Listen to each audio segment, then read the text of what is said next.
Should you use the G36 is a question that many people have asked and a few people have already answered. One of the first videos that pops up if you ask this question is the one done by Jesse Kazam.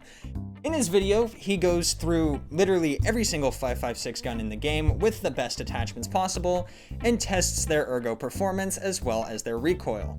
To his credit, he is probably correct in saying that from a tryharding perspective in Escape from Tarkov, the G36 is arguably the worst 5.56 in the game. That being said, I am not a mega sweat. I am a filthy casual, and as someone who verges on the edge of insanity from time to time, I really like this gun. In this video real quick, I'm gonna explain, what a few of the good things I see in this gun are, as well as a few of the ways that I think it could kind of be improved. I'm gonna actually really quick just briefly go over the cons of this weapon for the people who may not know. It's got terrible ergonomics. I don't know why, but this thing is apparently so terrible to hold, you might as well be lugging around an Olympic barbell and trying to aim with it. So that's like literally the ergonomics are in the gutter.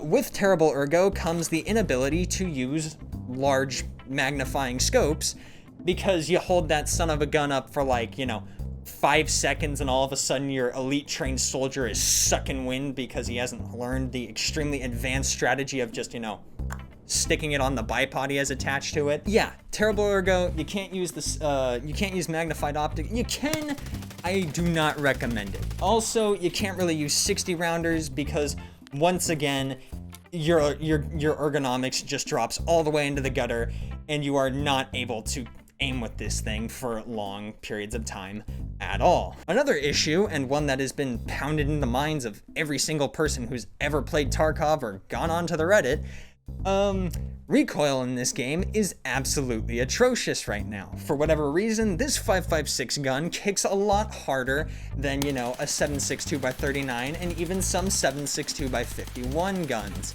because that makes sense. A few ways I think that this gun could be improved pretty simply. I'm not gonna say revert the recoil change because at this point, telling Battlestate to do that, you're not just arguing with a brick wall, you are now arguing with a brick wall that has been reinforced by rebar and concrete and buried 600 meters underwater.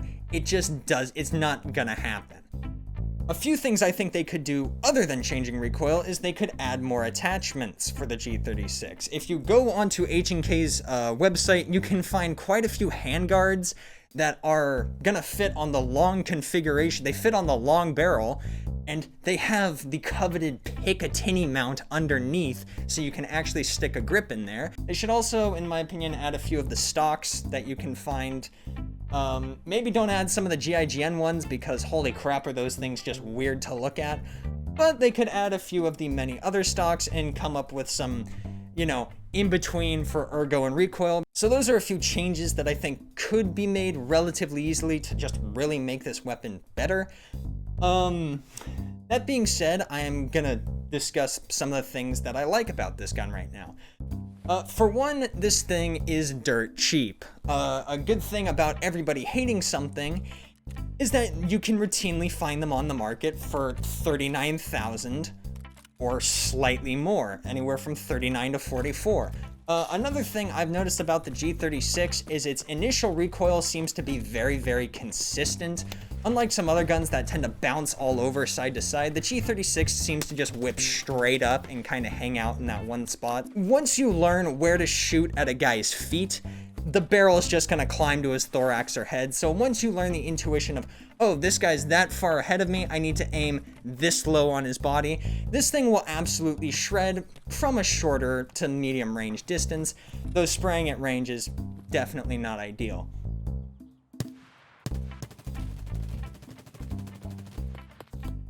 Finally, and the most important thing in my opinion, is the G36 is just absolutely an incredibly hot weapon.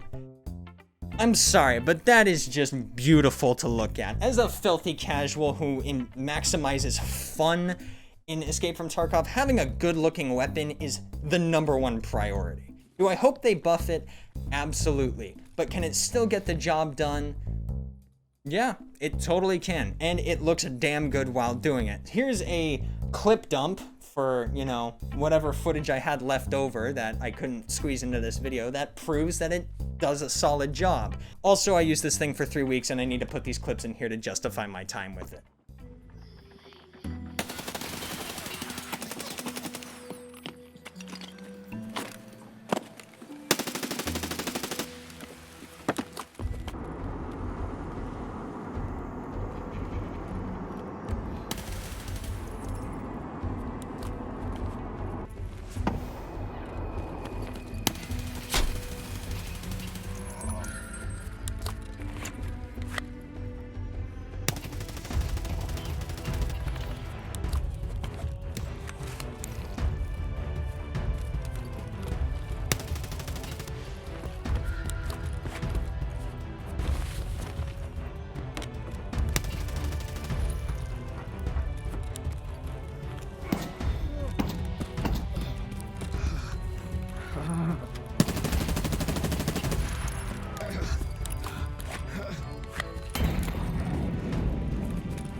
If you want to heed the advice of a man who is definitely losing his mind to heat stroke in his room because he's living in the one building in America that doesn't have AC and he can't turn on his fan because, you know, otherwise it screws with the audio, I suggest you definitely try this weapon out. Use it for 2 or 3 raids, just mess around with it, especially since they're pretty cheap, so you're not really losing a whole lot if you die with it.